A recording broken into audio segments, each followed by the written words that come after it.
আমি কিন্তু গোল্লায় চলে গেছি। হ্যাঁ, তোরা তো গোল্লায় চলে গেছিস, আর সেটা আমরা তোর আর তোর ওই পালতু টমির আগামার্কা কন্টেন্ট দেখে বুঝতে পারি। गजब बेइज्जती है। আর পার্থক্য এটাই, हर कोई अपना कुत्ते को बिस्किट देता है और ये वो देता है। আচ্ছা শোনো, সৌনাক, ক্যামেরাটা ঠিক পোদের সামনে ধর, তারপর তো হাগা শুরু করবে। মেয়েদের চেহারা বা মেয়েদের ছোট ছোট জামা দেখলেই কি সেই মেয়েকে ধরে নেওয়া যায় চরিত্রহীন বলে, বা সে 10টা পুরুষের সঙ্গে থাকে শোয়ে? একদমই না। তুই যদি চেহারা বানাস বা তুই যদি একটা যদি জিম করিস। আরে এ কি বলছে?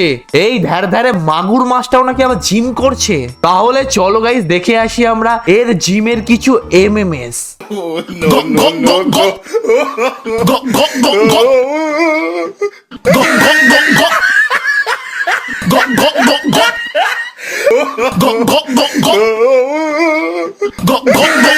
জিমের নাম করে সারা ভিডিও জুড়ে দিদি শুধু পোদ দিয়ে গেল।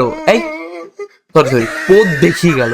वाह दीदी वाह दीदी दीदी वाह दीदी। গাইস যারা জিম করে তারা অলওয়েজ একটা রুটিন ফলো করে।